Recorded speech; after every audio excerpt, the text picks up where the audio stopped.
What's up, everybody? Welcome back to another episode of Watch Paint Dry with me. My name's LaRue, and you're here because you want to see how I turn myself into Matatabi, the two-tailed beast from Naruto Shippuden.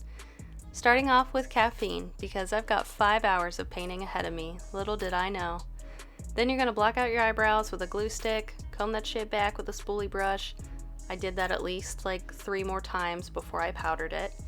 Now, fun fact, I've never glued poster board to my face for a look before, but this was necessary to make my face the shape I wanted it to be. And let me tell you, this was trust the process. Because I kept thinking, like, is this really gonna work? Then I'm outlining where I want the mouth to go with an old eyeliner pencil. This is just a rough estimate right now, and I'm adding on the nose too. Then I'm gonna add the pieces to the sides of my face, and to glue all these down, I'm using Mayron Spirit Gum. Buy the Spirit Gum remover if you do this, because my hands were sticky this entire time. I look like a clown there. Is this gonna work? I don't know. Next, I'm mixing together the white and red paints from Made You Look. I want to say it's Cherry and Yeti, just to make a pink color to paint the lips in with. And then I'm gonna take only the Yeti color, which is the white, to fill in where the teeth are gonna go. Now for this whole painting, I'm looking at a reference photo of Matatabi, and for the one I picked, I'm doing my best to match her features to what I see shown. So I'm counting how many teeth does she have on the bottom, how many teeth does she have on the top, how big are they, and just doing my best to match what I saw. And this paint is fantastic if you haven't tried it. It's water activated, it dries down pretty quick, but you are gonna see me go back over what I've already done, because with the white, it's important to have a second coat just because it makes it more opaque. And this entire time I'm like laughing at how silly I look, but it's all gonna come together. I lied. Now you're gonna see me set my brows with the NYX HD finishing powder. And then after that, I'm gonna go in with the Made You Look paint in the shade Sunflower to start painting Matatabi's eyes. She's got one yellow eye, one green eye. So I'm painting the circles of her eyes on top of my lids. And then I'm going in with an eyeshadow similar to the paint I laid down. Pick a yellow, any yellow in that palette, and set the paint you laid on your eye with that. Doing my best to make a perfect circle. Not as easy as it looks. Her green eye is more of a teal color, so I'm mixing together the shades Neptune and Shamrock from the Made You Look body paints and painting her green eye with that. Again, I'm doing my best to make perfect circles. They're sisters, not twins. And then you're going to set that side with an eyeshadow that closely matches it. It just makes the paint last longer and it just deepens the color. Now for the entire base of this look, I'm using the Mayron Cream blend sticks. And I was so excited to try these out. I bought these for the first time, never used them, and they're fantastic. They're super pigmented, easy to blend, but I will say if you try this at home, buy the setting powder they recommend. That was my #1 mistake, because I thought I could use my NYX press powder to set this, and that just did not work. This is definitely a product you have to have a loose setting powder with. I think it would have worked better.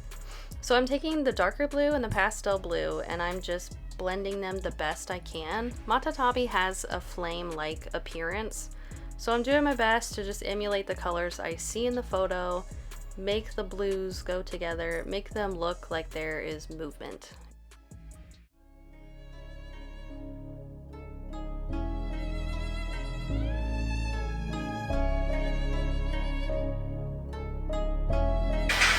Oh, it's pretty sweet!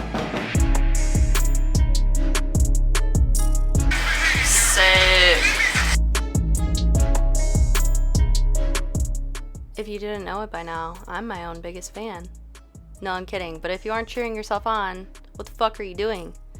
Anywho, watching this come to life was actually so magical for me, because the moment I put all these cardboard pieces on my face, I was like, I look like a fucking clown. This is either gonna go good or really, really bad, and not in between. So, anywho, it worked out, obviously, because this is going online. But this painting came about because I started watching Naruto for the first time in my life as an adult. Yes, I know that's a crime. I didn't get to watch Naruto as a kid growing up, but I became obsessed. Like, the story was so good, and once I watched it, I was like, okay, I have to paint all the tailed beasts. So more tailed beast content is coming if you didn't already know. Here's my poor attempt at trying to set everything I've laid down, and I find out later that it didn't really work very well.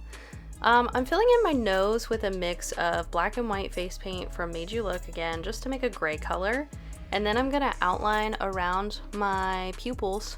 I guess the yellow and the green are kind of like pupils, kinda. But just think of a cat eye. Make a big wing, but make it kind of like a goldfish, so it goes around your whole eyeball. I'm including that black outline under my lower lash line because I feel like every time I paint eyes on top of my eyes, side note, I am taping this down because it was bothering me. But anyway, every time I paint eyes on top of my eyes and I close them, I always see my eyelashes in pictures, which is great problem to have, right? But I want my eyelashes to blend in, so I'm extending the black underneath, also because I took the pupils, irises, whatever you want to call them, all the way down to my top lash line on my lid. So I think outlining the black on the bottom really just completed the look, made everything go together. That's what I did. It's what worked for me. That might not be what works best for you. By the way, I used black body paint from Made You Look again to do that outline on the eyes, and I'm using black eyeshadow to set that because again, I feel like setting with eyeshadow always deepens the color. Now I'm going to go back in and touch up the face with a smaller brush with the same Mehron Cream blend sticks. And you'll see throughout this video that I changed the color configuration on my face like at least 2 or 3 more times because I just couldn't decide. I kept thinking like, oh, there's not enough movement. There's not enough of this color. And that's the beauty of cream sticks, is that you can go back and you can keep adjusting it. That's what I did. Oh, hell yeah. Yeah, I was pretty proud right here. I think what also helps, as you'll see what I'm doing, is I'm blending the color from the cardboard pieces onto my face to try to make it look like it is one piece, like that cardboard is supposed to be there on my face. And then I'm trying to paint my hair black because I thought I was going to stand in front of a black background.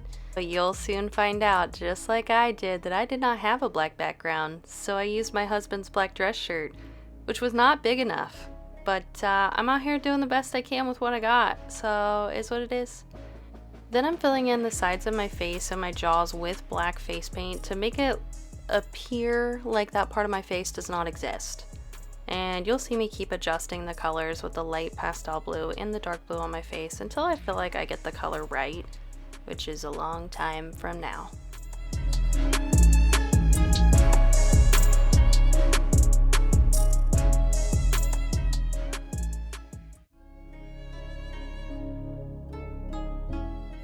Alright folks, we are finally moving on. I'm doing some painting and shading in the mouth. I'm taking the red and blue Made You Look face paints, mixing those together to make a purple to fill in where her tongue is in the reference photo, because her mouth is open. Then I'm going to outline all the teeth with that same black face paint and fill in the shadows on the sides of the mouth.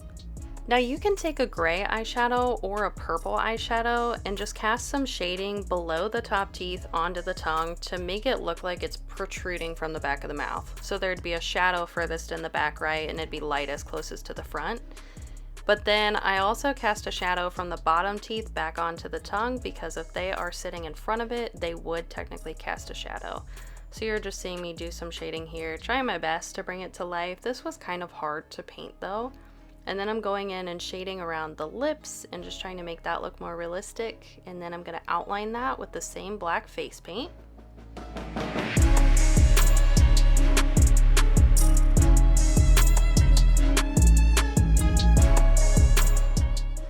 Are you ready for the fun part? We're finally filling things in. I'm filling in triangles where my ears would be, just following the shapes on my reference photos.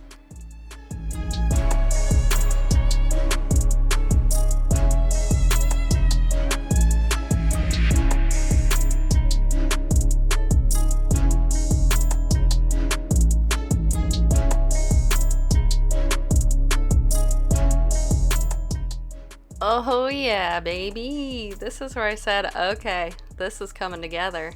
Next I gotta fill in the bridge on her nose, well my nose I guess, between her eyes. That's black also. Then what are we gonna do? We're gonna set everything with black eyeshadow. I'm filling in her nose again because just like the face, I changed the nose color like 5 times during this painting because I couldn't decide what shade of gray I wanted to use. But see, after adding the black, that just looks so much better to me. So Matatabi is the two-tailed beast featured in Naruto Shippuden. She's one of 9 tailed beasts, and she only has one known Jinchuriki. It's Yugi to Ni, who inherited her when she was a child. Matatabi was captured by the first Hokage of the Leaf Village and sold to the Cloud Village as an offering of peace. And I also learned Matatabi is based off of the appearance of 2 mythological Japanese folk monsters, the Bakaneko and the Kasha.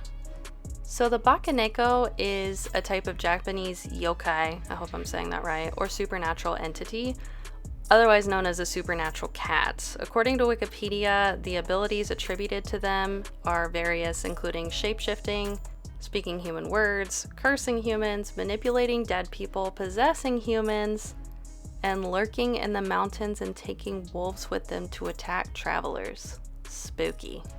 Don't forget to tightline top and bottom lash line with a black eyeliner pencil. I use the one from NYX. I really like that one. Then you're seeing me go in with the black face paint, and I am starting to do the lines on her face. For this part, I am very closely following my reference photo because I feel like the lines on her face are very characteristic. I don't feel like they change a lot. Maybe that's just me. But I wanted to follow my reference photo for this part, and then for the body, you'll see I get a little bit more free-handed because I feel like that part changes, but the basic shapes stay somewhat the same. And then we'll go back in later, sharpen these up, and give them some more detail.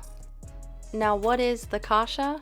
The Kasha, also known as Burning Chariot, is a Japanese yokai that steals the corpses of those who have died as a result of accumulating evil deeds, as told by Wikipedia. From the BYU library, they say that the Kasha are often depicted as a feline creature wreathed in flame, but this specific image they have up here says the scroll depicts the Kasha as a demon pulling a cart. So, super spooky! Very interesting. I didn't know that she was based off of demons and monsters in Japanese mythology, but I'll have to look more into that. I think that's very interesting. So for her body, I'm going in and painting the center black because that seemed to be consistent in all of the photos. Her chest is black, and then she's got all of these curvy lines, swirls, everything all over her body. So I'm trying to keep the shapes pretty consistent with my reference photo, but as far as placement on the body, that's all freehand figment of your imagination because I feel like that changes in photo to photo. But it makes sense because she is a cat wrapped in flames, so she's not going to look the same every single time. So what I really want to know, who's your favorite tailed beast? I don't know that I have a favorite. Am I basic if I say Kurama? I really liked seeing the light and the dark halves of him. Who's your favorite Akatsuki member? I don't know, that was hard for me to choose. I thought they were all really funny.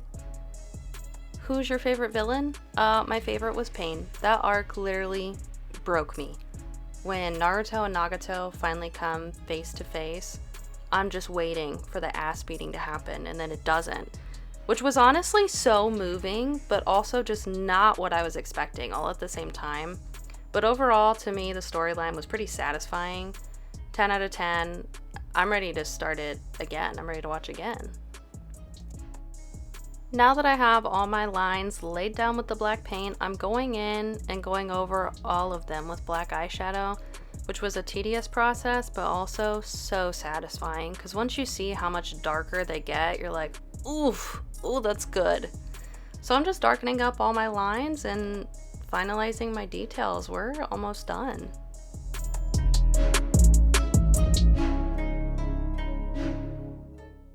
Had to go over the center of the chest with one more layer of black face paint just to solidify it because the lines were darker and that was still kind of patchy. It was bothering me. Going in with final details, I'm shading the corners of my ears. Again, I thought I was going to be standing in front of a black background, so I'm trying to make my ears not exactly triangular and give them a little bit of a different shape because Matatabi doesn't have triangular ears in the photos. And here we are. We fucking did it. I am so proud of how this turned out. This took me 5 hours, but I do feel like I was successful in bringing her to life. Which tailed beast do you want to see me do next? I'm going to paint all 10 at one point or another, so make sure you come back because there's going to be more videos like this. Until then, see ya!